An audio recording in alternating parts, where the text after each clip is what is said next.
Hindi nakaligtas sa batas ang isang lalaki na pinaniniwalaang sangkot sa kasong karnaping matapos itong maaresto ng operatiba ng PNP Highway Patrol Group sa kinasang manhunt operation sa Bataraza, Palawan.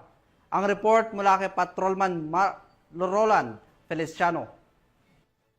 Ang isang lalaking suspect sa kasong karnaping sa ikinasang manhunt operation ng mga tauhan ng HPG Mimaropa sa pamumuno ng kanilang regional chief na si Police Colonel Christian B. De La Cruz at sa pangunguna ni Police Major Randy Esibal sa Purok Manggahan, Barangay Rio Tuba, Bataraza, Palawan nitong nakarang araw. Ang nasabing operasyon ay buwat sa isang impormasyong galing sa Barangay Information Network o BINA na ang nasabing suspect ay namataan sa lugar kung saan ito nahuli. Ito nga ang pahayag ni Police Major Randy Esibal sa nasabing operasyon. Nakatanggap po tayo ng impormasyon sa tulong ng ating BIN sa ating komunidad. Yung isang suspitsado na may warrant of arrest, agad-agad na nagtungo sa location ng ating subject. Nandoon yung suspect, so nagkasa kami ng operasyon na apprehend ng maayos yung suspect natin. Dinala natin sa police station upang sa ganoon magkaroon ng booking.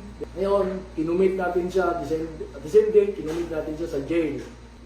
Isang paalala po sa Provincial Highway Patrol Team Palawan na kami ay patuloy sa aming serbisyong sinumpaan. Patuloy namin hanapin ang mga kriminal nang sa ganon kami ay lubos na makakatulong sa mga biktima. Sa bisa ng warrant of arrest na nilagdaan ni Honorable Chito Rada Mendoza, presiding judge ng RTC Branch 165 sa Brooks Point, Palawan na walang nirekomendang piyansa. Binasahan nga ang suspect ng kanyang karapatan sa salitang kanyang nauunawaan at ngayon ay nasa kustudiya ng HPG Palawan habang inaantay ang pagharap nito sa korte. Patunay lamang ito na hindi tumitigil ang pambansang pulisya na huliin ang mga taong may pananagutan sa batas at mapanatili ang kapayapaan at kaligtasan ng ating mga kababayan. Kami ang Highway Patrol Group, ang kakampi nyo sa kalsada na patuloy na magbibigay ng serbisyong HPG dahil dito sa ating bagong Pilipinas, ang gusto ng pulis, ligtas ka.